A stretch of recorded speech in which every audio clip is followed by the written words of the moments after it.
Today, the feast of the beheading of St. John the Baptist.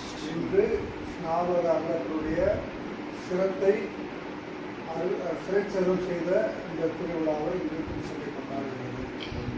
In Kobapati in South Tamil Nadu. கோயில்பட்டியிலே இந்த பூசை நடைபெற்றது.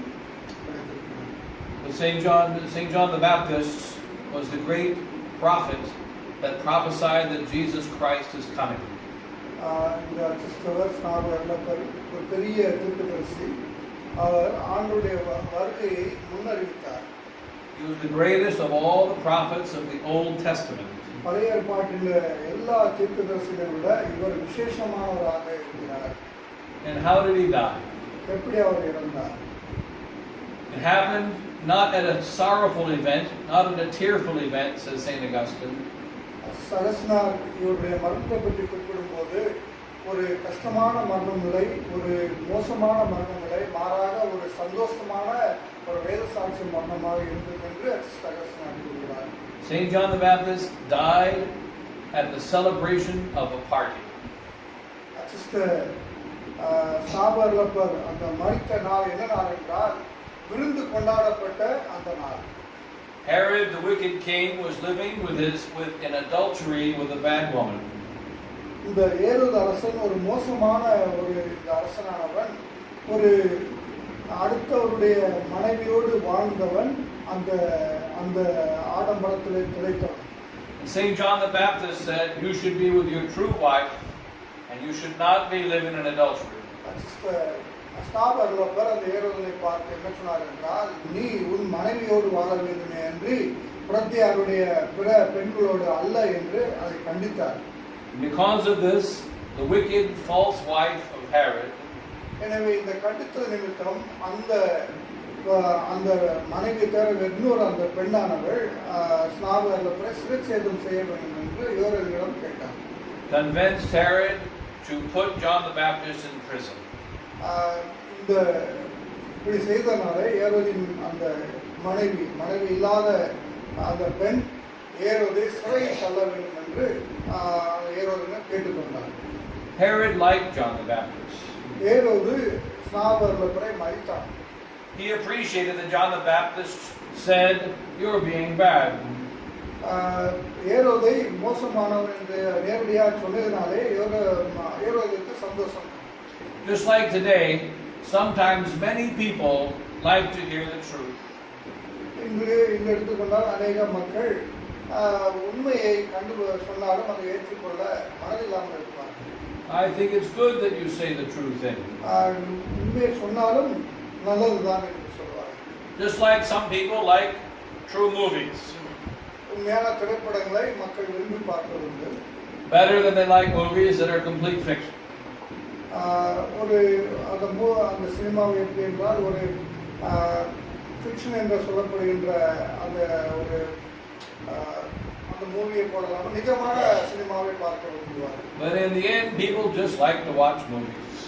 கடைசியில அந்த fiction என்ற மூவியை திரைப்படம் பார்த்ததன் காரணமாக மற்ற படங்களை பார்க்க விரும்புவார்கள். And they don't really care if it's a true movie or if it's fiction. எனவே அவர்கள் அது எந்த படமாக இருந்தாலும் பரவாயில்லை என்று நினைப்பார். So Herod, he liked John the Baptist. ஏரோது அதே போல அருளப்பரை விரும்பினான். But his false wife asked him to put him in prison, so he put him in prison. அவனது மனைவி அல்லாத அந்த பெண் வேண்டிக் கொண்ட நிமித்தம் அவரை சிறையில் தள்ள அவன் விரும்பினான். One day the beautiful daughter of that false wife, அந்த மனைவி அல்லாத அந்த பெண்ணுக்கு பிறந்த அந்த மகளானவள் தன் தாயிடம் வந்து ஏரோது தலையை அன்பளிப்பாக கேட்டார். she was dancing in a bad way in front of the king. அந்த பெண்ணுடைய மகள் அந்த அந்த விருந்திலே ஒரு மோசமான நடனம் ஆடி கொண்டிருந்தார். And he was drinking and he was happy. குடித்துக் கொண்டும் கும்மாளம் போட்டுக்கொண்டும் அவர்கள் இருந்தார்கள். And he thought she danced very well. அந்த பெண் நினைத்தால் அந்த ஏரோது தன் மகளானவள் நன்றாக ஆடுகிறார் என்று. So King Herod said, "Ask anything you want of me, and I will give you even half my kingdom." ஏரோது அப்படி அந்த பெண் ஆடியதில் கடித்து போய் உனக்கு என்ன வேண்டும் என்றாலும் கேள், நான் தருகிறேன் என்று சொன்னார். And she went back to her mother. அந்த பெண் தன் அம்மாவிடம் சென்று கேட்டார், Mother, what should I ask the king for? அம்மா அந்த ராஜா கேட்டுக்கொண்டிருக்கிறார், நான் என்ன கேட்க வேண்டும் என்று கேட்டார் தன் தாயிடம். And she said, go back and tell the King Herod, I want the head of St. John the Baptist on a plate. எனவே நீ சென்று, அந்த அம்மா என்ன சொன்னாங்க, நீ சென்று ஏரோதிடம் சென்று நீ ஸ்நாபகர்களுடைய தலையை அறுத்து பொன் தட்டில் வைத்து தரும்படி கேட்டுக்கொண்டார்.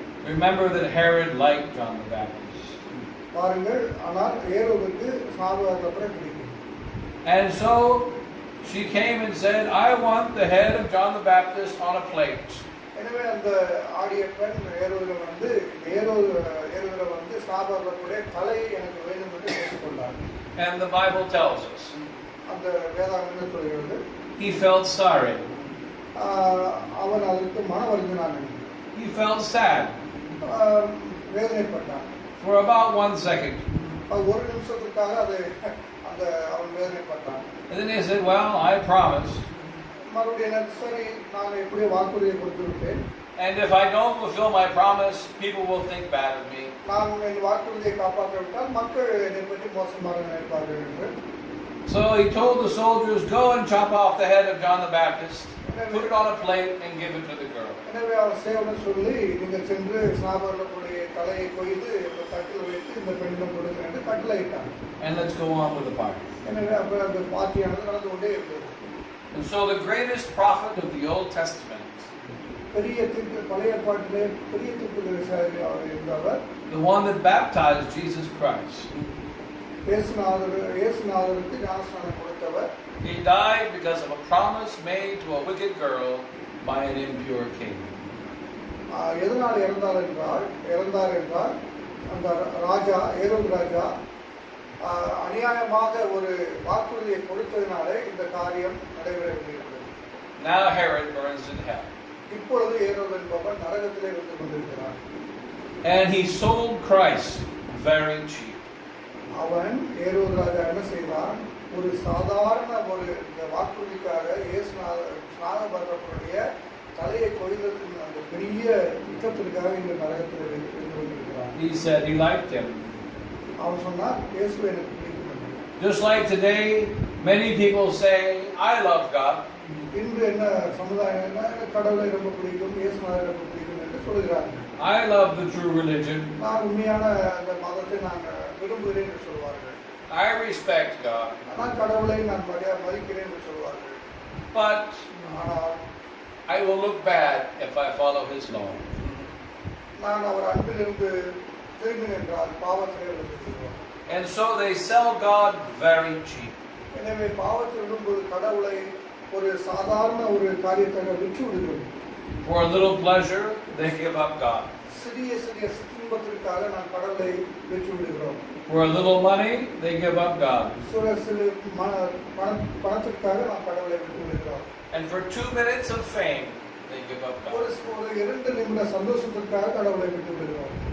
The money runs out. பணம் போய்விடும். The fame is forgotten. அந்த சிற்றின்பம் போய்விடும். And the pleasure dies. அந்த உடல் சந்தோஷம் போய்விடும். And the party goes on. எப்படியே நமது வாழ்க்கை ஒரு விருந்து போல நடந்து கொண்டிருக்கும். But the soul is damned forever. ஆனால் ஆத்மமானது நித்தியத்துக்கும் சபிக்கப்பட்டதாக இருக்கும். How many souls give up God for such a little price? எத்தனை ஆத்மாக்கள் கடவுளை இழந்திருக்கிறது சிற்றின்பத்திற்காக? What must we do? எல்லாம் வீணாகிவிட்டது. We must come back to God. அந்த ஆத்மாக்கள் திருப்பியும் கடவுளை வர வேண்டும். We have to weep for our sins. நமது பாவத்திற்காக நாம் மனம் வருந்த வேண்டும். And follow Jesus Christ. ஆண்டவரை நாம் பின் செல்ல வேண்டும். Nobody cares about your promises. உங்களது வாக்குறுதியை யாரும் பெரிதாக எடுத்துக்கொள்ள மாட்டார்கள். Any promise made to the devil is worthless. எந்த ஒரு வாக்குறுதியும் நம் பிசாசுக்கு சம்பந்தப்பட்டமாக எது கொடுத்திருந்தாலும் அது வீணானது. If you sold your soul to the devil, it means nothing. நம்முடைய பாவத்தினாலே பிசாசுக்கு அடிமைப்படுத்தினால் நமக்கு ஒன்றும் கிடையாது. There is no selling of the soul. There is no selling of the soul. எந்த ஒரு ஆத்மத்திலும் எந்த ரட்சணையும் கிடைக்காது. And if you gave up the faith for a small thing, நாம் விசுவாசத்துக்காக சில காரியங்களை செய்யும் பொழுது it's not worth it. அப்படி செய்தாலும் நமக்கு பாவனையில் இருப்பது வீணானது. There is no price that is too much. There is no price that is enough to buy Christ. எதை வாங்கினாலும் ஆண்டவரை பெற்றுக்கொள்ளுக்கு ஈடாக நாம் எதையும் செய்ய முடியாது. அதுக்கு ஈடாக நாம் எதையும் கொடுக்க முடியாது. All selling of the God, all selling of the truth, all selling of virtue is a lie. நான் எல்லாத்தையுமே நான் கொடுத்து விட்டேன் என்று சொல்லும்போது சரி, கடவுளை நாம் அடையாவிட்டால் எல்லாம் வீணானது. And so Herod now burns in hell. எனவே ஏரோதராக இன்று நரகத்திலே வெந்து கொண்டிருக்கிறார். He will burn forever. அவன் நித்தியத்திற்குமா வெந்து கொண்டிருப்பான். Because he made one small promise. அவன் செய்த ஒரு காரியம் என்றால் சிறிய ஒரு மோசமான வாக்குறுதியை கொடுத்தது. When he was drunk. அவன் குடித்துக் கொண்டிருக்கும் போது அந்த மதி மயங்கிய நேரத்தில் அவன் செய்தார். And he decided to keep his promise. அவன் தனது வாக்குறுதியை நிலைநிறுத்த விரும்பினார். These promises are lies. அந்த வாக்குறுதி பொய்யானது. Never keep such promise. அந்த மாதிரி வாக்குறுதியை நாம் எப்பொழுதும் கொடுக்கக்கூடாது. So if anyone has sold their soul to the devil, நாம எப்பொழுது பேய்க்கு நமது ஆத்மாவை விற்க வேண்டும் என்று நினைக்கிறோமோ, remember the devil does not own what he buys. நாம் விற்க நினைக்கும் போது பிசாசுக்கு தெரியாது நாம் என்ன செய்து கொண்டிருக்கிறோம். Only God owns everything in the world. கடவுளுக்கு மட்டும் தெரியும். Therefore the sale is no good. எனவே இந்த மாதிரி நம்ம ஆத்மத்தை விற்பது சரியல்ல. Come back to Christ. கடவுளுடன் திரும்பி வர வேண்டும். And then in reparation, எனவே கடவுள் திரும்பி வந்து நம்ம பாவத்துக்கு பரிகாரம் செய்ய வேண்டும். try to bring all others that you know back to Christ. நமக்கு தெரிந்த அனைவரையும் கடவுளுடன் திரும்பி கொண்டு வர வேண்டும். And then you can die a happy death. அப்படி செய்யும்போது நமது மரணம் பரிசுத்தமாக இருக்கும். And live happy forever. நாம் கடவுளுடன் நித்தியத்திற்கும் மகிழ்ச்சியா சந்தோஷமாக இருக்கும். And don't be afraid of a few obstacles. நாம் சில சிறிய தடங்களுக்காக நாம் பெரிய வேதனைப்பட வேண்டிய அவசியம் இல்லை. The devil always puts some blocks. எப்பொழுதும் பிசாசு நமக்கு இடைமறித்துக் கொண்டுதான் இருப்பான். Just step over them. அதை தாண்டி நாம் செல்ல வேண்டும். And the soul will become strong. நமது ஆத்மானது மிக உறுதியாக இருக்க வேண்டும். It will live a happy life. நாம் எப்பொழுதும் சந்தோஷமாக இருக்கும். Die a happy death. சந்தோஷமான மரணத்தை அடைய வேண்டும். And live happy with God and Mother Mary forever in heaven. கடவுளும் மாதாவுடன் சந்தோஷமாக மோட்சத்தில் வாழ வேண்டும். God bless you all. கடவுளுடைய ஆசீர்வதிப்பாராக.